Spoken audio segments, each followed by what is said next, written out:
Alright, here we are. Monday, week 4, July 1998, the last Raw of July. Two more Raws till SummerSlam, including this one. Last week we saw Chris Candido and Kurt Hennig tell Stone Cold that Chris is taking his title shot tonight, meaning next week for them, which is tonight. Also, we saw Vince McMahon announce Ken Shamrock versus Undertaker in the main event for number one contender of whoever the WWF title following this tonight's match. So the winner of Chris Candido and Stone Cold will face the Undertaker in a at SummerSlam. We had The Rock and Triple H, talk shit to each other. Legion of Doom returned, saying they want an opportunity to prove they still are the best. They face Vince's pick tonight, Vince's tag team pick tonight. Rabid Dog defeated Marvelous Ones after a countout. Kane returned after a Hell in a Cell match with Undertaker and destroyed Bob Holly. He's in an interesting singles match tonight. And the Too Cole versus Un-American feud was continued. So let's kick it off with Vince McMahon, Undertaker, and someone else. So Vince McMahon's in the ring saying he's so tired of Stone Cold Steve Austin. Stone Cold Steve Austin needs to be out of this company. He needs taken out. The title needs to be taken off him. When Paul Bearer comes out, no Kane, just Paul Bearer. Paul Bearer, tells Vince, "Oh my monster Kane, we'll take him out if you just give us the chance." Kane should be in the title match, not the Undertaker. When Undertaker comes out and says he is the next WWF champion, and Vince, if you're afraid of Stone Cold, you should be more afraid of me. From there, we go into Headbangers versus Too Cool. Too Cool picks up another win, and William Regal was on commentary, the Un-Americans. He didn't try to attack after the match, he was scouting. And after the match, Rikishi comes down, and Too Cool, they celebrate, they do their dance gimmick. They haven't done it in a while, so we'll give it to him here just to, remind the crowd that it is. And then this is setting up something that I want to do next week. Following that, Chris Candido cuts a promo on Ahmed Johnson Stone Cold saying, "Ahmed, you say you're going to face me at SummerSlam when I win the title tonight. Nope, no one's facing me at SummerSlam. I'm going to win the title, and no one has the right to face me. I'm the best wrestler in WWF, and Stone Cold, I'm taking your title, and there's nothing you can do about it." Just basic storyline, or basic cocky promo. Going here, X-Pac calls out Owen Hart, but Owen Hart doesn't come out to someone dressing as him. Something I forgot to do, and it's kind of something I regret, is the whole DX impersonating the Nation. So I figured we can make up for that here. So we have Jason Sensation come out as Owen Hart. X-Pac, they have a good laugh at it. Owen Hart comes out, and he just ends up beating the shit out of Jason Sensation. We decided to go 1 week with this instead of 2 weeks, because why not? And then pretty much Owen stands tall with the segment over. Here, D'Lo Brown versus Billy Kidman ends when Mark Henry was trying to interfere to help D'Lo, but he accidentally hit D'Lo, and Billy Kidman got the win. And after the match, Mark Henry had enough and just started attacking D'Lo Brown, and D'Lo Brown officially turns face. Pretty much the Nation is imploding, Nation in turmoil. I'm not sure if I spelled turmoil right. I don't think so. I think it's OIRLA. I don't know. But pretty much the Nation. Mark Henry took out Kama a couple of weeks. Now he took out D'Lo.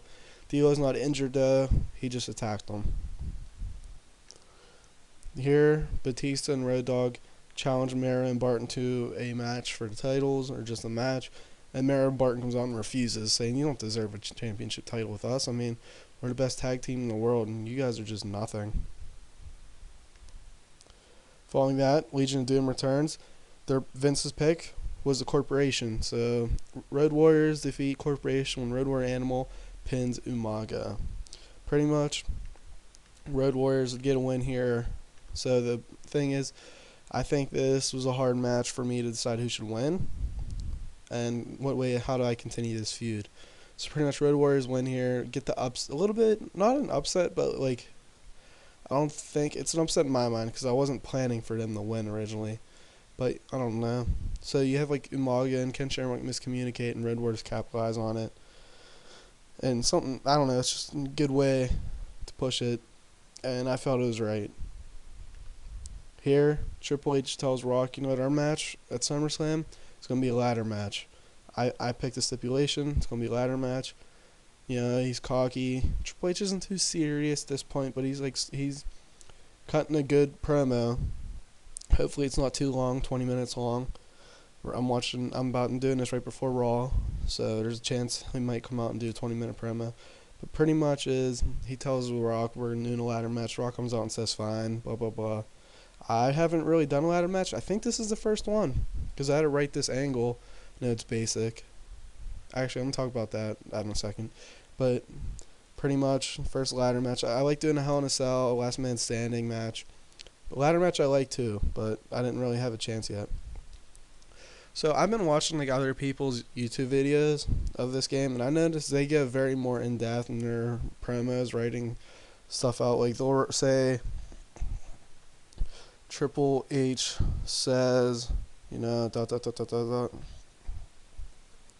The Rock says, dot dot dot dot.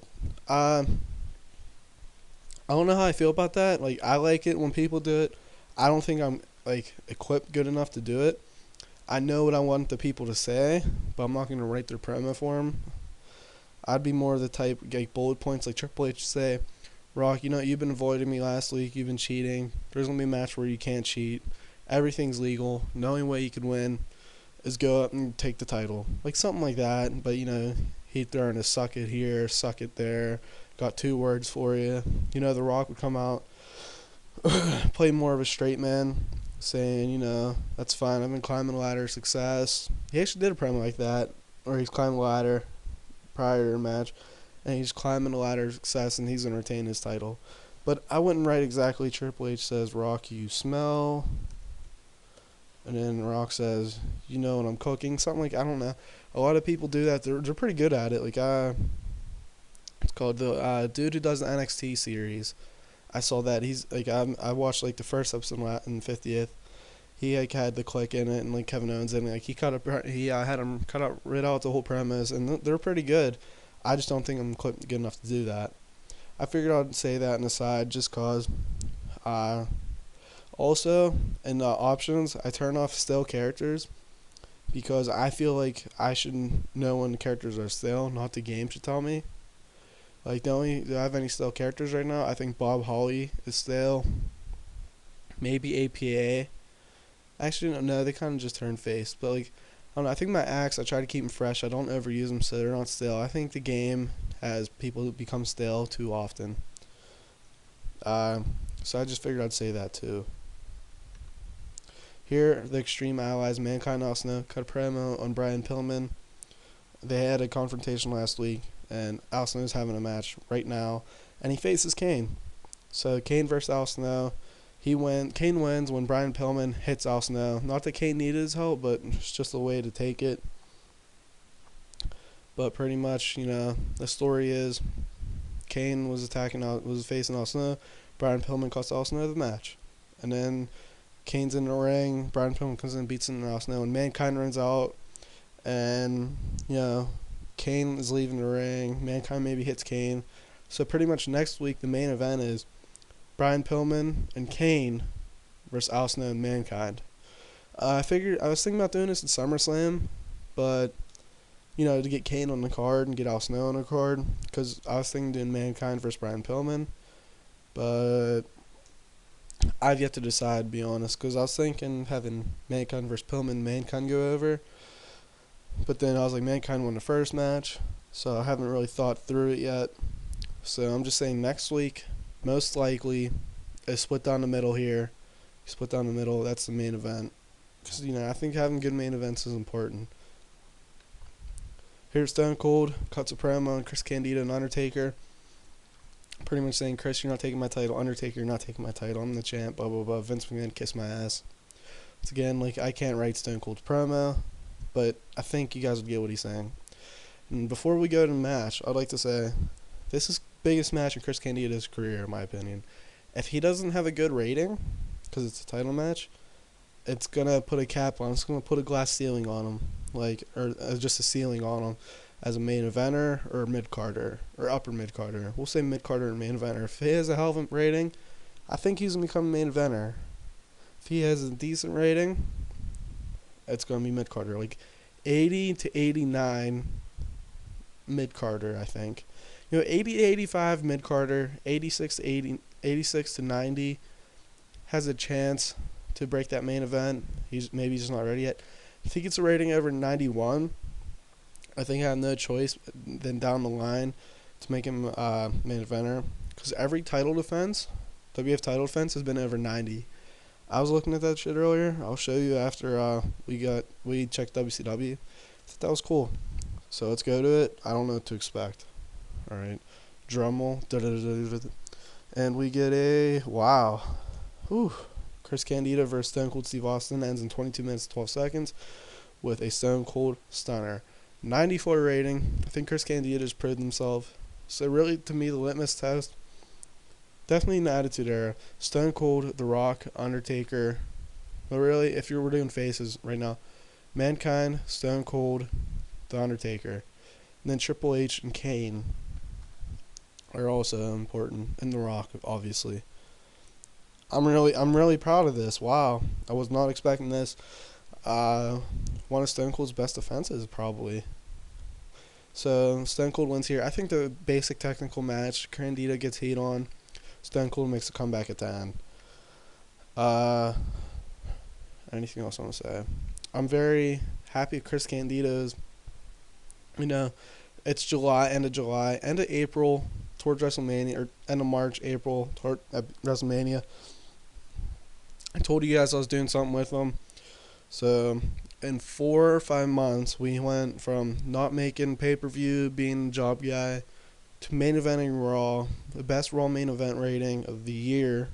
I'm willing to say that. And challenge for the title. So, I don't know. I think that's the cool part of the game. People rise and fall fast. Pretty damn good rating. We're probably going to beat WCW this week. I don't really remember score off the top of my head.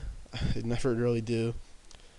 But I am I'm very happy about the main event. So I'll show you WCW and the final score. A lot of titles screen comes up. And then we're going to look at the defenses for world title. Alright, so I'll see you in a minute. Or actually, it'll be a second. Alright, 36-23, and we get the win here. They had their title on line. We had our title on line. We pick up the win. 37-23. We're on a hot streak here. WCW can't touch us. Wow. Chuck Palumbo and Chris Jericho defeated British Bulldog and Bill Goldberg. I think Goldberg won less than 5 matches in his career. Anything I want to point out? Nothing really. Just pretty decent show again. Alright, so let's look at the world title defenses. Alright, so here let's look at the prestiges. All this is the Royal Rumble. 100 prestige. I think that's very fair, because the winner goes to WrestleMania. Shawn Michaels, Stone Cold. Shawn Michaels lost to Bret Hart because of cheating. Beat Bret Hart. Look, Shawn won 3 in a row. I don't know. I don't know how I feel about that. Having him win 3 in a row. I don't know. I guess that shows Shawn's importance, because he won 11, 12, and then 13. Yeah, it makes sense. European title, 55. It started floating, because that means it can go past 70. Because the cap for mid-card titles is 70. I just swallowed a piece of gum. That's not good. So British Bulldog, Triple H, Owen Hart, X-Pac, and Owen Hart have been champions. X-Pac's the only one not to make any defenses. But, we traded the title here. We tried it out for a feud. I like it because, the prestige went up. So long reigns don't really mean jack to the game, apparently. Intercontinental, 73. Here's that floating thing. Stone Cold didn't make any title defenses. I think that was important to his character, because, important to Rock, too. So, in our series, the champions, Mark Mayer was never Intercontinental champion, was Goldust, Ken Shamrock out for a while, The Rock, and then Stone Cold, and then The Rock again. So we're only paying attention to these 4 here, and then The Rock again. King of the Ring. Well, if you look, Stone Cold won King of the Ring twice in a row, but that title shot thing really mattered to me. Obviously, I didn't build Chris Candido's main event in Raw for multiple weeks. I did it too, so I'll take it. See, it's mid card cap, so we'll change that. Modify title and change it to floating. Because the higher the prestige, the better the match rating will get. Alright, here's the world title. We'll look at that in a sec. And then tag titles, it started out as 50, and Road Warriors got it pretty high. And then the Marvelous Ones took it all the way. Same things earlier. Floating. And then, let's see. British Bulldog and Owen Hart were champs, and then Road Warriors, now Marvelous Ones. Now, I had very long reigns. Well, this wasn't too. This is actually pretty long. And then we had 2 defenses. That's not good on my part. Sorry about that. And then April to March, 9 defenses. That's pretty good. Alright, now let's look at the world title, because I think that I did pretty good at that. Alright, Vader defended it for a long ass time. Which is true. Shawn defended it somewhat, I think, from what I remember. And then Bret Hart had a hell of a reign. And then Shawn didn't have, he had 4 months as 5 months as champion. Bret Hart was probably the best reign. Let's look at defenses. I don't think any of them are below 90. Let's find it. 97, 97, 290. Aw, you son of a fucking warrior. Tisk tisk. That's why he's no longer with the company. But look, Bret Hart had, let's see, 1, 2, 3, 4 99 ratings. Shawn had 1. Now Stone Cold, pretty damn good. Vader, pretty good. Stone Cold, very good. I wonder why it doesn't say to retain the title. Maybe it's too long? I don't know. But no, look, Shawn Michaels is long. Oh, because 4, not to retain. Okay. So, Stone Cold, pretty damn good reign, which makes me happy. I was concerned that we're going to see a drop-off from Shawn and Bret and Vader. Definitely from Bret to Shawn, Stone Cold, entering-wise. Alright, well, I mumbled on here for a little bit. So, I'll see you next week. Go home show prior to SummerSlam. Like I said, Extreme Allies versus Kane, Brian Pillman main event. Thank you guys for watching.